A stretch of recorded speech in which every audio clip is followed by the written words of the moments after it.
This episode of Truth Table is brought to you by our NAACP Image Award nominated book, Truth Table: Black Women's Musings on Life, Love, and Liberation. Get it where all books are sold. Sisters, how y'all feel? Brothers, y'all all right? If this is your first time at Truth Table, welcome to the table.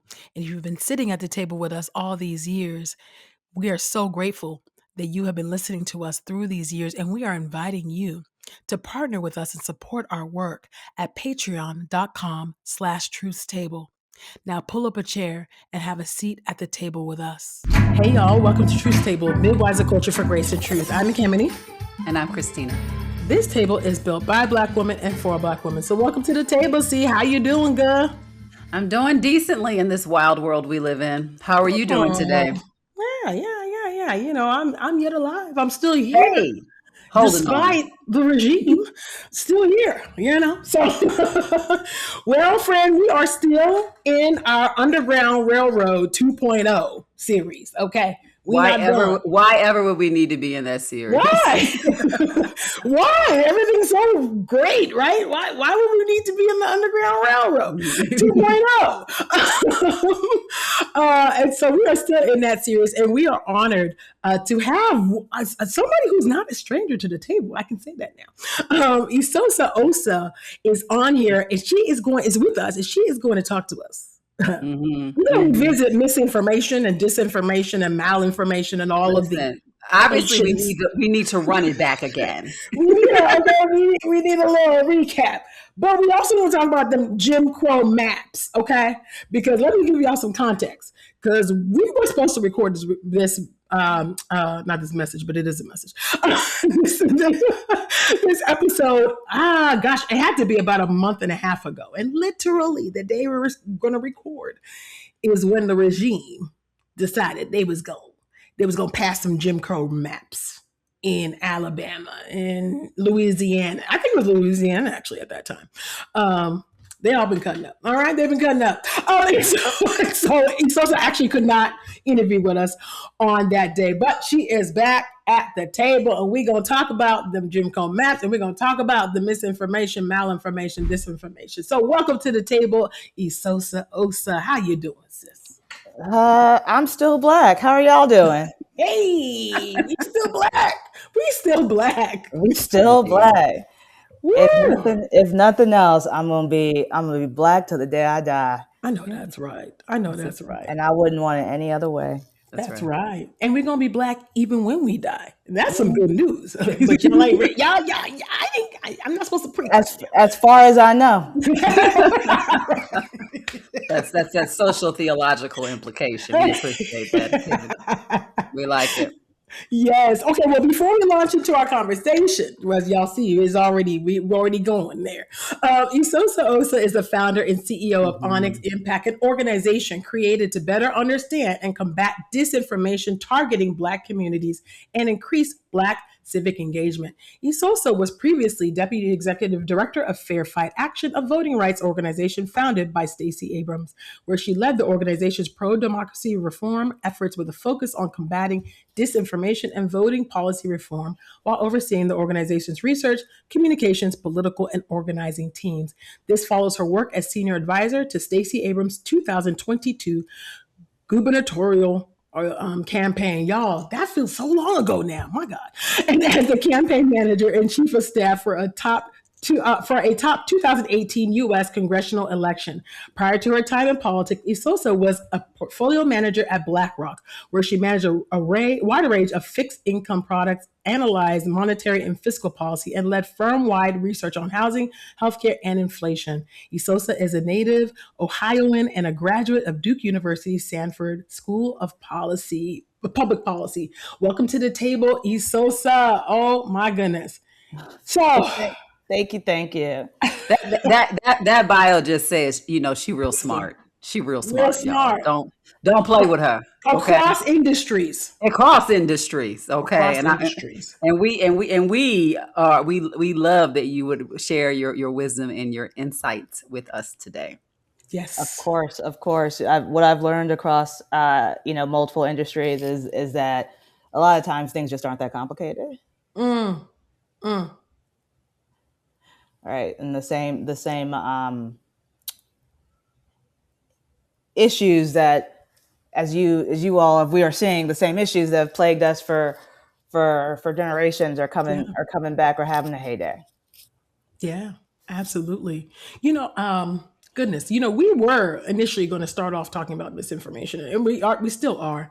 But I do think it would be helpful to set the context of what has transpired between the time that we sent you the request to come on the show and till now, okay, that we're here at this table. Can you explain, to our sisters at the table, the brothers in the standing room section, about what has transpired with regard to voting rights, specifically Black voting rights, um, currently right now in Louisiana, Alabama, Tennessee? Can you just break it down? What do we mean by these Jim Crow maps? Why should the sisters and the brothers care? So yes, absolutely, and it's bigger and broader than voting now. Like My, my, in, my. in the last few weeks, the Supreme Court has gutted the two strongest legal tools that Black Americans have used for decades to fight racism and discrimination. They've gutted them, right? The first decision the Supreme Court made gutted, eviscerated the Voting Rights Act, the law that ended Jim Crow, right? They came and said, uh, uh, with unbelievably flawed arguments, that uh, it would be essentially saying it's going to be nearly impossible to prevent folks from just uh, drawing like drawing Black folks out of power, diluting our political power. Right, That's right. right afterwards, they in Tennessee, to your point, they had to split Memphis up into 3 districts Yeah, they did. to dilute the Black power enough to have no impact. Right, and we saw, to your point, Florida eliminated a majority Black district. Tennessee erased its sole majority Black district. Louisiana eliminated one of its two majority Black districts. Alabama eliminated a majority Black district. Mississippi's governor has said that they will eliminate their sole Black districts. Georgia is, in about a week, about to eliminate one of their two majority districts, two majority Black districts. The speed was frightening within hours, Right. right? And people are like, what are these uh, uh, districts, man, or what? This is about who has the power to shape all of the decisions in your life, from your healthcare to your job to your access to food, to places that you grew up in. And it's not just federal, right? That first Supreme Court decision is going to mean that across the South, we are going to have school districts of all Black kids being run, uh, having school boards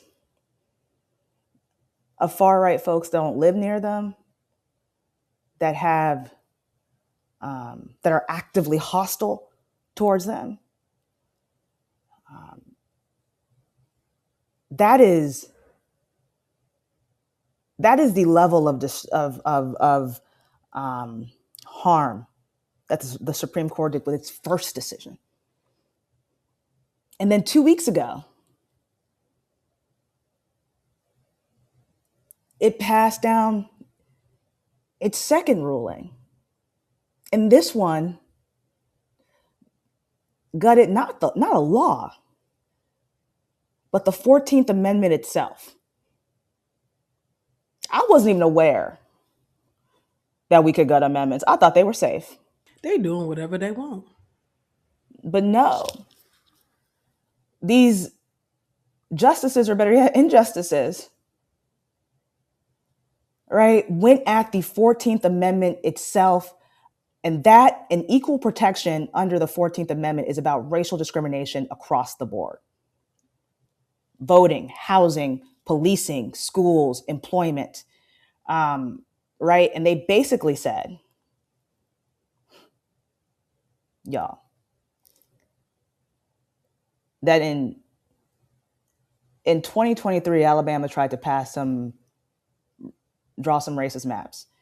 And long story short, the Supreme Court confirmed that those maps were racist. 2 weeks ago, they said that not even their own ruling that something was racially discriminatory was enough evidence to prove racist intent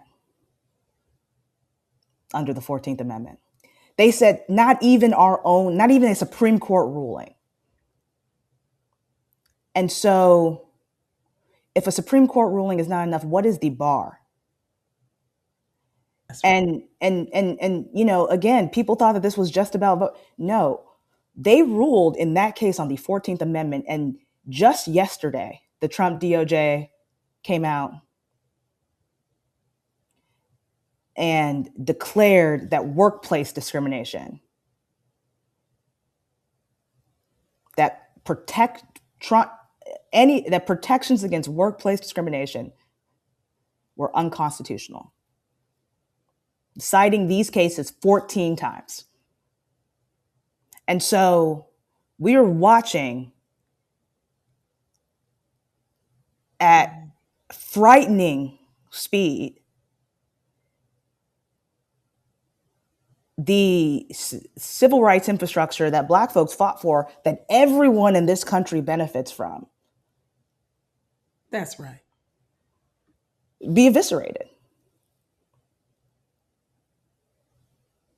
But I will say that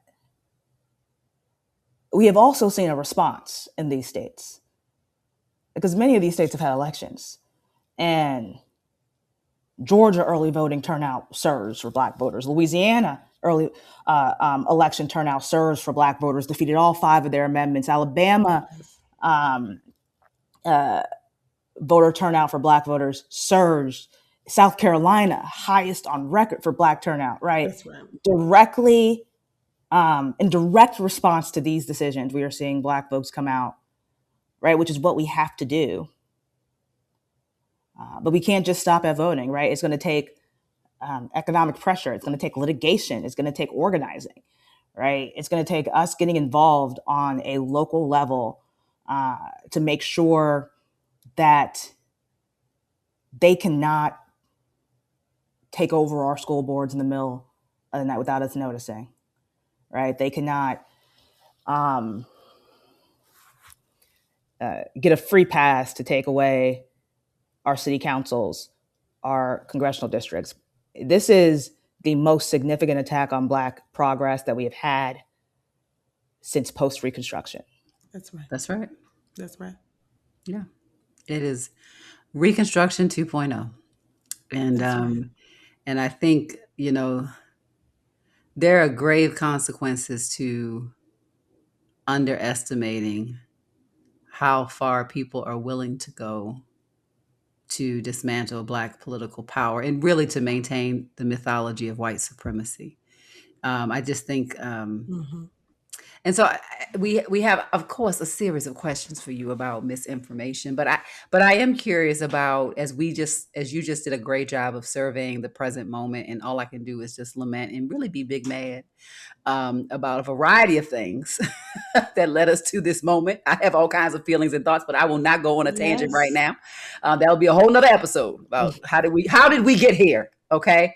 But as far as misinformation, as you think about your work, if you were to look back retrospectively at the misinformation as the narratives of this most recent political season that led us to underestimate this moment, what stands out to you? What were some of the things that were said or manipulated or twisted that opened the door for where we are now, which some folks absolutely thought it's no way, and here we are?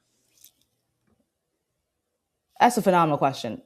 And we actually put out an entire report on this last year called the Blackout Report.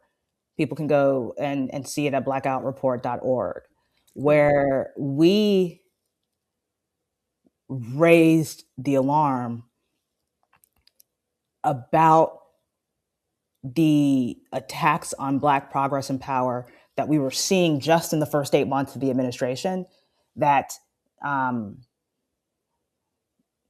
no one was talking about because of the DEI disinformation campaign that is still being wielded, right? Yes, And yes. basically, and a Trojan, it's a Trojan horse for the ultimate power grab, right? As long as they can make us think that this is about corporate classes that suck, right?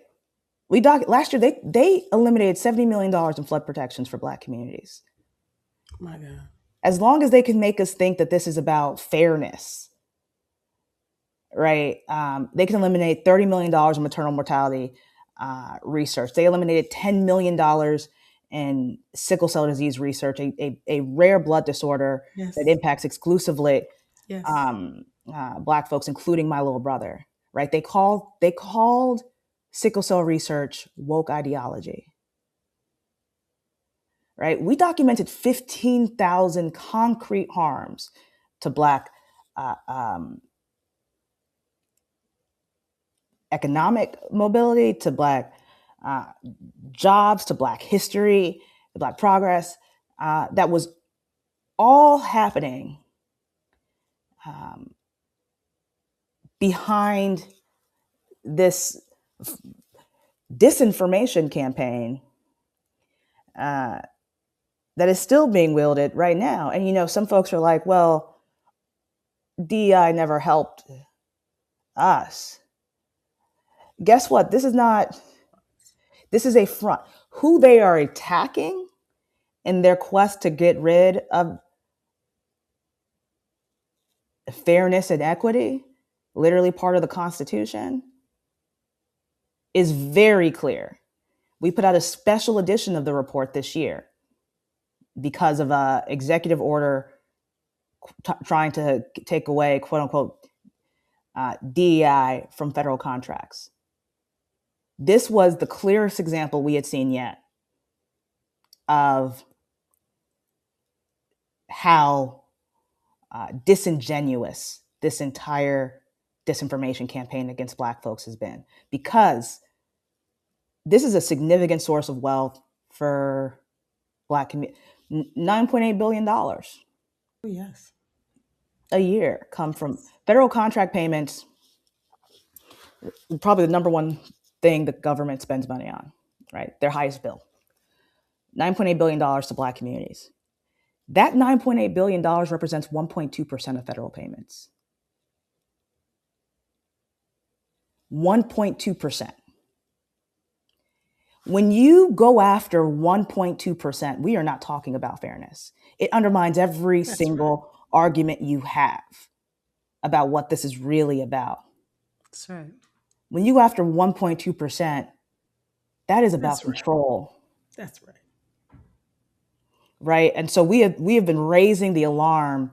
We talked in our release of the Blackout Report that it was no coincidence that all of this was happening at that time, months before we were likely to see the end of the Voting Rights Act, which is the world we are now living in. But I cannot, if you are mad, if you are in despair, all of this is valid. And we got to take that energy and move forward, right? We've got to be in lockstep on these. That's right. On these local elections, on this economic pressure, right? If y'all can't come out and make a stand against the 14th Amendment Equal Protection Clause not being a thing anymore. Come on. We talking about amendments. That's right. Come on. Right? We need to not just boycott, but boycott, right?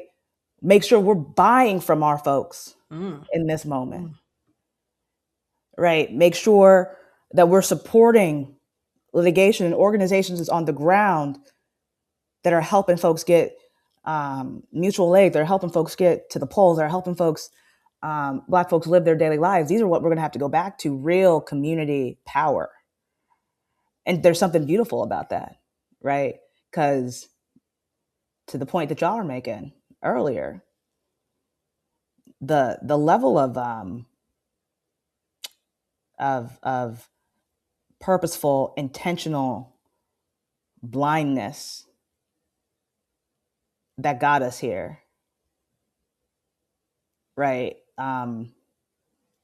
Progressive, liberal, whatever you want to call them, an ability to recognize, understand that we are still at our core a 1960s coalition.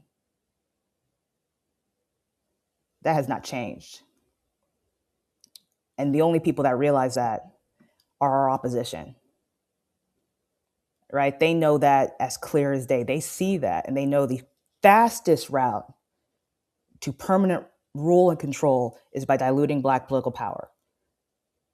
If only we weren't frogs in boiling water. Now I got to get off my soapbox, y'all. Listen, you see how you were like, take your time, take your time, take your time. We hear you. You know, so we will go to a break, but before we go to the break, I do want to ask you about this because you broke it all down, and I thank you. We thank you for that. I am curious because I believe that in the power of community mutual aid, the need for us to get in lock and step. That's what you talked about, that the boycott. I told Christina, I was like, I love Black women because we just gonna make up. I was like, boycott. I was like, what? Listen, you heard it here. Boycott. Okay, that's a new word. Get into it. Okay, and so not just boycott. It's true. We need all of that. Let me tell you, if there's anything Black women can do, hello, we can lead a boycott. Yeah. Hey, you ain't lying about that. No, that's the truth. Absolutely, absolutely. I'm curious. Before we go to break, like how. Because of the effects of disinformation, the malinformation, the misinformation targeted toward our community, I am concerned about the fractures within our community. And I understand that not everybody, was marching. Okay, I understand. I know everybody wasn't about that life, and most weren't. Most were not. But I'm curious about the fissures and the fractures. So what I'm wondering is, how do we make this matter? We shouldn't have to make this matter, but how do we make this matter though? I'm thinking to our Black immigrant brothers and sisters. I can say that as a first gen.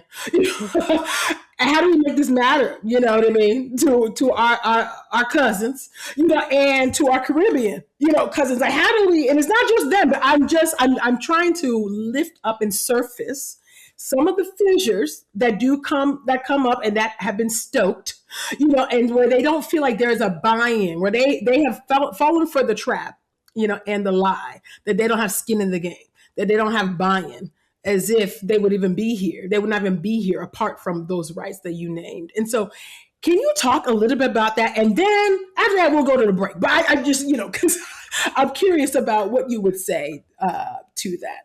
Or to them, Yeah, 100%. And I think us's. to the us's. And I do think that a ton of the that there is a massive, massive difference here between especially the us's that have grown up here, that were born here, lived here. Completely different, right? Orientation, Because again, we've been Black in this country since the day we were born, right? And how do we make this matter? For a lot of folks, it is going to, like, we're at what, 700,000 Black women who have no longer in the workforce, right? That's across the board, right? This level of like they're the Department of Justice just said that racial discrimination in workplaces is legal. That's across the board. It is. Right? It is. That's right. Our diaspora brothers and sisters, our Hispanic brothers and sisters, our Asian brothers and sisters, like these, first they came. Right. That's right. And I ain't say nothing. You right. They about to make it matter. The regime about to make it matter to you. And It shouldn't take all of that. So y'all get on the good foot. We're here now. We're here now. We are. Well, you know what? On that note, while y'all getting on the good foot, we're going to take a break. And when we come right back, we're going to talk some more with Esosa Osa. Don't miss this. We'll be right back. Our NAACP Image Award nominated book, Truth Table, Black Women's Musings on Life, Love, and Liberation, is making waves and shifting culture. I closed this book feeling like I had just partaken in a multi-course meal, filled with grace and the courage to carry on. And I believe you'll finish this book feeling the same way. Morgan Harper Nichols, artist and poet. Buy Truth Table, Black Women's Musings on Life, Love, and Liberation at our website or wherever books are sold. All right, we are back at the table with Esosa Osa talking about Jim Crow maps and misinformation, disinformation, malinformation. Get into it. Christina, okay. You got it. You listen, Esosa has been schooling us as she does, and it's all been very necessary. And, one of the things that we talked about back in the day when you were here. So we talked about media literacy and where we're getting our information from, how do we properly vet it? And I feel like from 2024 until now, that feels like an even harder thing to get handles around. And so what wisdom would you provide for our listeners now about, as they are trying to discern what is true and how to respond well, not to run around like a chicken with its head cut off constantly in a chronic state of panic, but we need accurate information. And so what's your wisdom for us, kind of our go-to, even as we're trying to not become so exhausted and overwhelmed with some of the bad news we see? Yeah, absolutely. I would first say everyone should go to onyximpact.org, click on Aisha. It's one of our AI tools. Just type in your state, right? And you will get a list of Black news sources in your state to follow and subscribe. Right? Give you the link to do everything. It has never been more important to be following Black-led news, Black journalists in this moment, right? Because we are at a point in time where even the most mainstreams of media are not going to are afraid to tell the whole truth because of what may happen. That's right. Of a chilling effect. So you are going to see headlines that say Supreme Court Louisiana versus Calais decision on specific district map says that maybe XYZ LMNOP, right? Telling you nothing about what is actually happening or the decision or the impact, right? And so we need to follow, right now more than ever, we need to follow Black news. That's why Onyx Impact, has been investing in independent Black news infrastructure all year and since the beginning of this organization. Thank you. Actually, you led me right to my question I was going to ask you about. What is Black Onyx's initiative? I saw that news and I thought it was like, oh, so powerful. Investing $500,000 into Black media is clearly urgent, even more urgent than I think than when you first announced it. in my opinion. You can correct me though. Can you talk to us about, first of all, what inspired that? I know you shared a little bit about that. And are there any gaps? Like if you had another $500,000, what are those gaps that you're like, ooh, we need to fund this, or we want to support this arm of independent Black media? Talk to us, sister. Woo, Lord, to be clear, we do not. Okay. Funders. I wish I wish we did. I really do. But so this came about because of the as a follow up to our blackout report and seeing how much was happening and how little was being reported, and the difficulty in us even getting reporting on the blackout report. Right, we went to a major news outlet. The journalist was so about it. Like, we worked closely for 2 weeks. His editor killed it the day before the story was supposed to drop. Ooh. Right, we went to another major news organization. Again, the journalist was like, "This is the story I've been wanting to write all year. Thank you so much," et cetera, et cetera. 2 days before the story was supposed to drop there, NBC, as y'all know, deleted or fired their entire diversity, and NBC Black, NBC Hispanic, NBC Latino. Asian. Yep. All of it was gone. There was, but black outlets never blinked about reporting on our work, and we've seen in the just as we've seen attacks on news and independent media more broadly, we've seen that 10 times as bad towards Black news and Black journalists, getting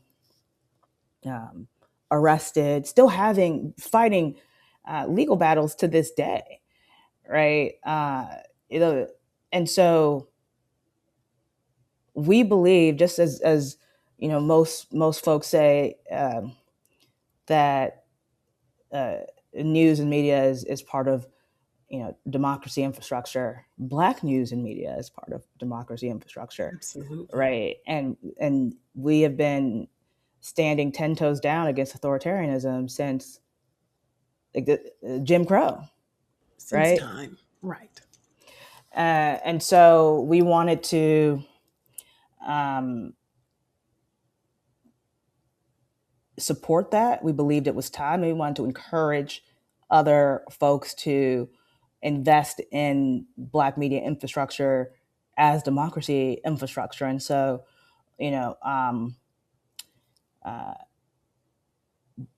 donating to the NABJ's Jubilee Fund to help National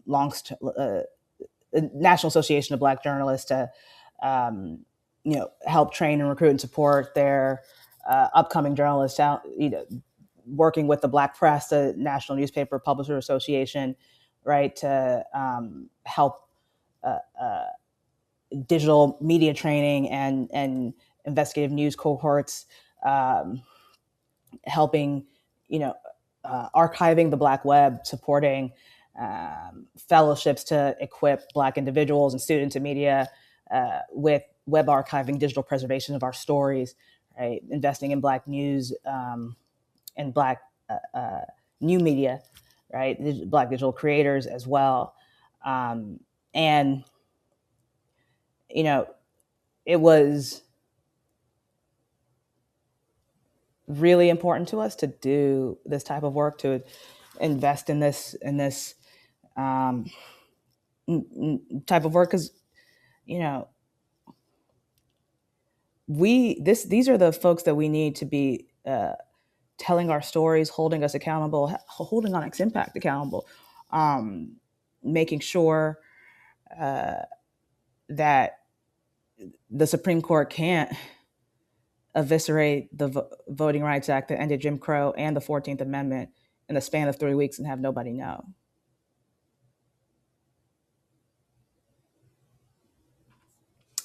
When we're thinking about misinformation, I mean, I think the last time you were here, we talked a little bit about what from our vantage point. So you work with the actual data and patterns. We work over here with the vibes and the The discernment vibes. from the Holy Ghost is what we work with over here.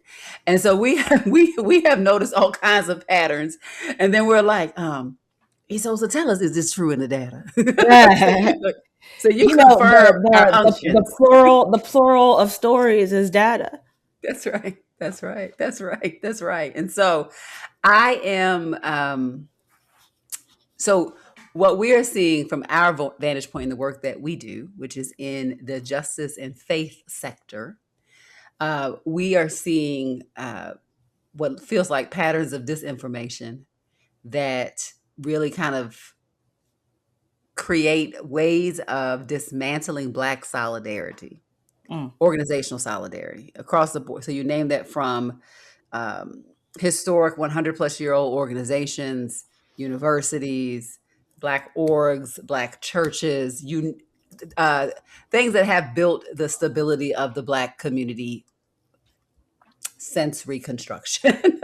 So that is what we are seeing from our lens, and the constant battles online over the very networks and systems that would create the political solidarity, not partisan solidarity, but the political solidarity for there to be active resistance right now. And to the point where we're like, are they paying the people to do this? This is nonsense. It's everywhere. And so that's what we discern. And I just would love to hear your broad comments about that. And how do we respond to that at this time? We have so many people who are just online popular, particularly in that religious space, and religion and faith intersection, which is the world that we live in. And yet we are trying to offer That's accurate right. information. Mhm. What would you say about what we should be watching out for? And are we just paranoid, or is that reason, or what we're seeing is true? No, you're not Um, paranoid. we didn't think The so. We didn't think so. you're not paranoid. You know, there are certainly efforts by individual bad actors, by groups, by um, nation states. I don't want to get to. Um, I don't want to overstate, right? But to divide Black communities, right? Yeah. Intentionally, we have seen that uh, reported on each and every year, right? Social media accounts exposed as being either state actors or far right actors. That's right. Yeah, and it's never been more important to be uh, to be to walk with a level of discernment and a high level of skepticism for anyone dividing Black communities in this moment, as if it because when they are getting rid of the Voting Rights Act and they are getting rid or gutting the 14th Amendment, y'all, the enemy is not other Black people. Under no, Come on. Say that. Say that. it cannot be, Come right? on. And you know, whether it is, we know that they will go after institutions and try to undermine institutions of communities as a way to prevent long-term organizing sustainability, right? I'm an information expert. I do not say these things lightly, right? But also, COINTELPRO is not That's right. uh, is documented history and fact of this Yes. happening, right? To our communities, and so we have to have to be asking ourselves, who benefits from this type of division in this moment, right? If the president of the United States is asking whether his potential opponent is really Black, who's benefiting from that conversation? Because, I've never heard them tell white folks not to vote, right? Right. And we've got to be clear-eyed in this moment, because those efforts to divide will 100% come. And we can always have family conversations. We can always have diaspora conversations. We can always, these are real issues that deserve to be discussed and worked through. But let's be clear about who is harming our communities right now. That's right. Absolutely. I know that we're coming to our close, but Esosa, I feel like I'd be remiss if I didn't ask you a question head on about AI and the proliferation of AI, how that is, how can that is it's furthering the misinformation, disinformation, malinformation, rabbit hole, a loop, if you will. How can we, I think about these AI songs too that are taking over, and they got black woman anthems, and it's just like, that's AI. Like, how can we rescue some of our family members also from the WhatsApp, the AI? It's just flooding everywhere. Like, how is there a guide, a way for us to be able to discern, like, that is AI.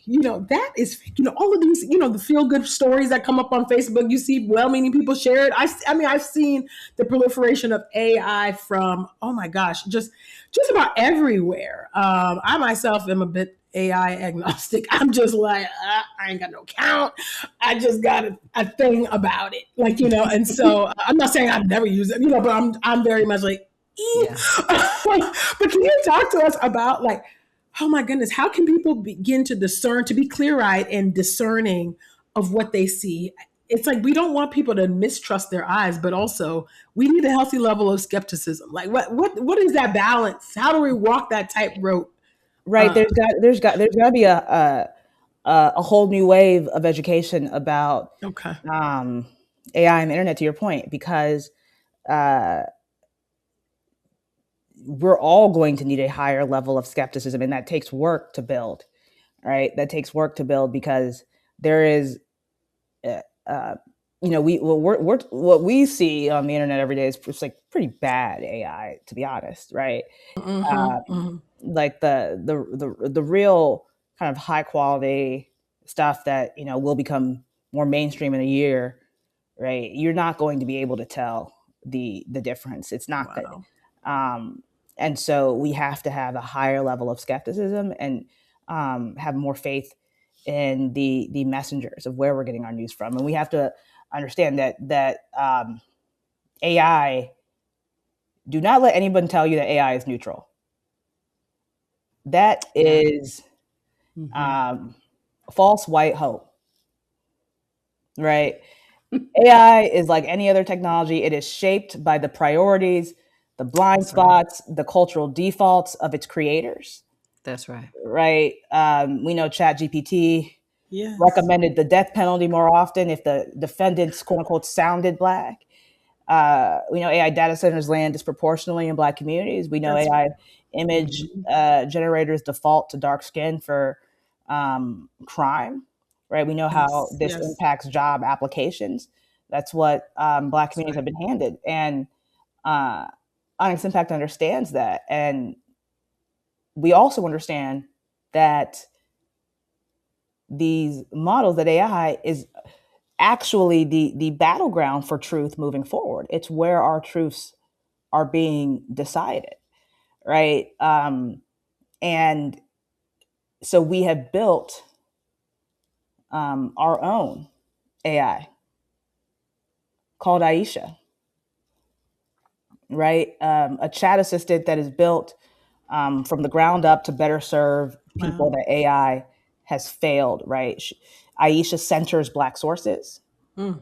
vetted sources, Black history. Uh, First, she prioritizes user privacy. Good. We are not using any user data to train or inform our model for business purpose, what have you. Your stuff is only accessible to you, right? We are, our data centers. We know where they're located: Vancouver, Calgary, uh, Mm. Montreal, Mm. um, That's great. right? And it is it is so unfortunate as we are as you see how these models are trained and built, to see what must have happened for so many of them to end up as Nazis. Mm. Come on. Because like one of the first things we told Aisha was like, hey, you should have like a basic level of respect for people. Right. And the degree to which that fundamentally changes answers today, like Mm. improve the Human and dignity. Yeah, that human dignity. those Human life. right, Mm-hmm. those types of things were just not done. And so we are in um a, a situation like this. Is we are building an AI assistant. I have no interest in replicating human intelligence, It's good. which is going to take more water than we got on this earth, right? I've got no um, Mm, interest in trying to replace workers and having kids use Aisha and any of that type of um, right. that type of stuff. But I believe that we deserve better Mm-hmm. than to be given biased outcomes and context and answers um, every single time we use these tools. Mm-hmm. So we'll be launching Absolutely. Aisha Mm. on June 25th. As you can Mm. use her right now on our site, Yeah. but Mm-hmm. we'll be launching the Yep. app version on June 25th for anyone to be able to download to use to Wonderful. view Black sources 100%. Yep. Okay. Um, Aisha sounds safe. It Okay. matters. Well, Aisha I will just make. I will say Aisha will make mistakes. We are not trying to like Like pretend like all the we other chatbots. Yeah. right, Mm-hmm. right. Mm-hmm. We're not trying to pretend like we have created a perfect AI model that does not exist. We have created Mm-hmm. a better one. But I that's a bet. great question. That's a great question to ask, not only of an development of an AI chat box, but anything that is being developed ground up. What are the initial assumptions? What are what are the philosophical boundaries and priorities of what we are creating? Whether it's an industry, brick and mortar, whether it's I don't know a relationship you building. What Mm. are the what are the foundational assumptions? And I think we see so much that's incredibly diagnostic, that you would have one developer who does not think about human life, value, consideration, or a bias to the longevity and At flourishing all. of people, and whereas the priority is efficiency over people. Yes. And you'd have another who might say at bottom, the very first matter is that there is a respect for human life.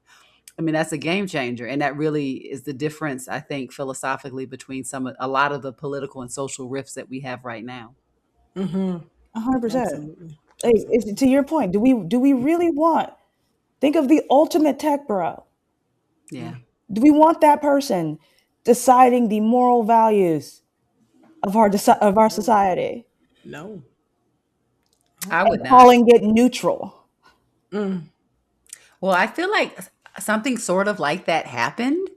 Yes, And, and what happened to people, and what happened to aid for those who needed medications and services all around the world in the name of Mm-hmm. efficiency. I mean, it's Mm-hmm. just, it's like a horror movie. It really truly is. And, sometimes this is not that complicated. Sometimes y'all, I don't know, watch one sci-fi movie, right?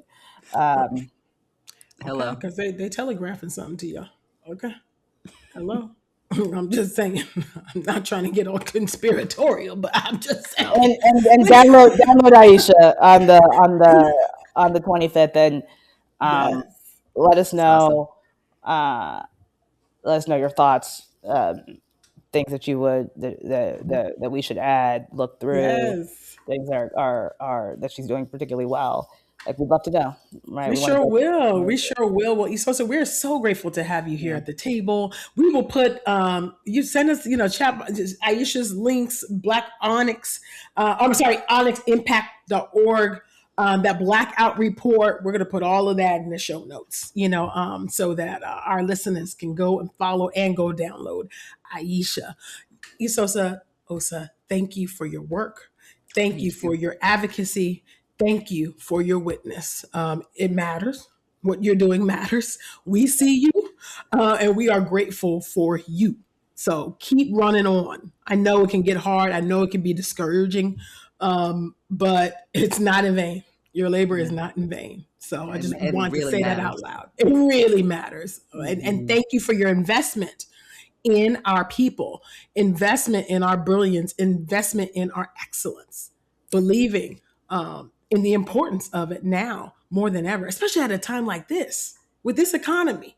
I'm just saying, 500,000 ain't no small thing. I'm just saying. I just want to give you your flowers, okay? Because that's a lot of money in this here economy. And so, thank you for your work. We really appreciate you, and we're grateful. And I also want to say thank you to our listeners for taking a seat at the table with us this week. Let's keep the conversation going. Give us your thoughts about Underground Railroad 2.0, Jim Crow maps, and misinformation mayhem. You can share your thoughts on Instagram, Threads, or Facebook at Truth Table. Email us your thoughts at asktruthstable@gmail.com. And Black Women. Truth Table has a Black Women's Discipleship group, so you can join us on Facebook. Make sure you answer all of the questions, and then you will be admitted into the group. Make sure you follow Truth Table on Facebook and join us, and invite your homegirls too. So don't forget to rate and read the show on iTunes and subscribe on your favorite podcast player. Truth Table has a Patreon account, so y'all can send your love offerings to patreon.com/truthstable, or you can bless us at our PayPal, which is paypal.me/truthstable. Truth Table's audio producer is Joshua Heath. Our video producer is Daryl Bradford, and Truth Table's executive producers and hosts are Ekemini and Christina Edmondson. We'll see you soon on the next Truth Table. Bye, y'all.